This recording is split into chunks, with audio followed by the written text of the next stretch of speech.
Welcome to our podcast entitled How Build program of the government contributes in the industry of building materials.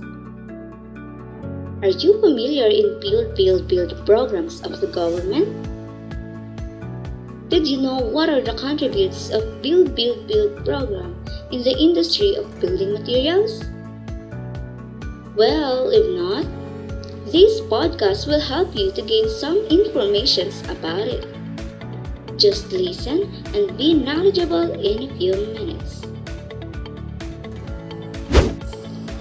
Build program started and launched in year 2017 under our current President Rodrigo Duterte.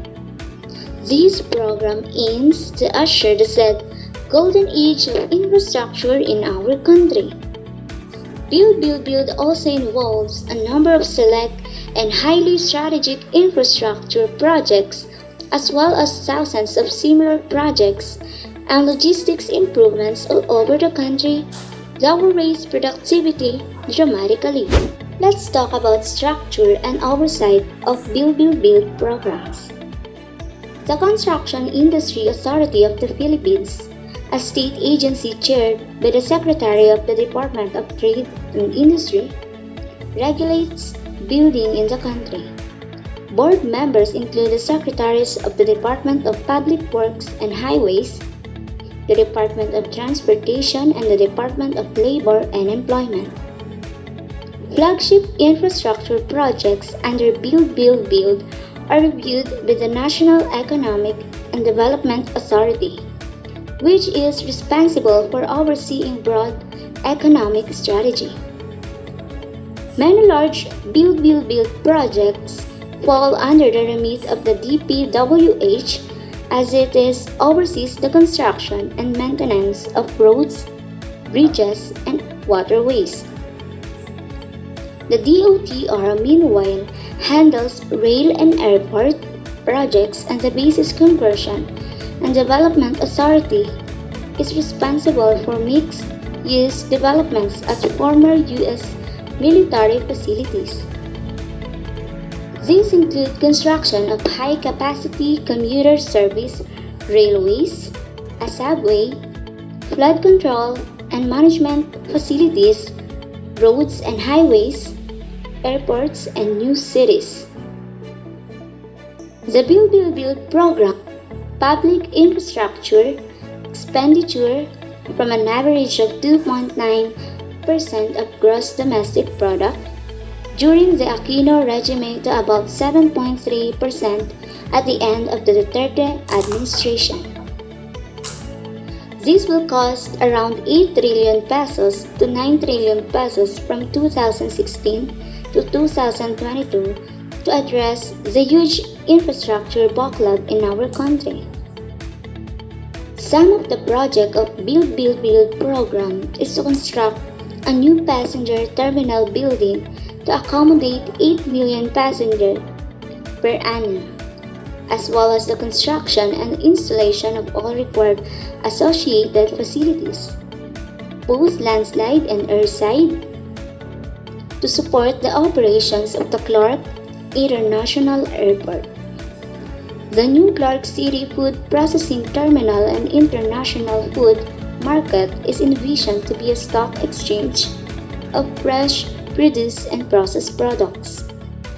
The project aims to attract investors from the private sector, local government units, and other associations and cooperatives to invest in managing storage and other infrastructures and facilities for processing, handling, distribution of agricultural products, utilizing integrated research development and technology to be set up in New Clark City's agro-industrial zone. The project will consolidate food supply chain and post-harvest production system. Building materials. The prices of construction materials remained steady throughout most of 2018, but began to increase slightly in the first couple of months of 2019, particularly in Metro Manila. Indeed, the National Capital Region The construction materials retail price index rose by 0.04% in April 2019 over the previous month, which is increased by 0.03% compared to February 2019. The higher costs in April primarily stem from heightened prices for carpentry and plumbing materials. Moreover, April 2019 marked a 1.7% increase, while March showed an annual climb of 1.9%. As for cement, in December 2018, the Cement Manufacturers Association of the Philippines, or CMAP, called attention to the fact that 13% of national annual cement demand was being met by imports despite the local industry having sufficient capacity, and requested that the government level the playing field for domestic players. With regards to the steel, capacity for steel is also set to expand in step with the implementation of Build, Build, Build. Yet, the Philippines remains a regional laggard in terms of steel production and consumption. Domestic mills almost exclusively produce, and the country relies on imports for roughly 70% of consumption. The Subic-Clark Railway Project is a component of the PNR Luzon System Development Framework, providing initial freight service between the Subic Bay Freeport Zone and the Clark Freeport and Special Economic Zone, linking Subic Port with Clark International Airport and other major economic hubs in Central Luzon, especially New Clark City, and forming an integrated logistics hub for the development of Central Luzon as a new growth center to decongest Metro Manila.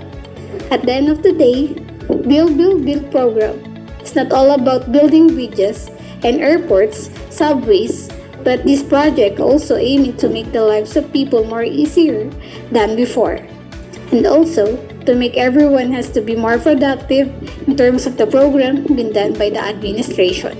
At the end of the day, BBB program is not all about building bridges, airports, and subways, but this project also aiming to make the lives of people more easier than before, and also to make everyone has to be more productive in terms of the program being done by the administration.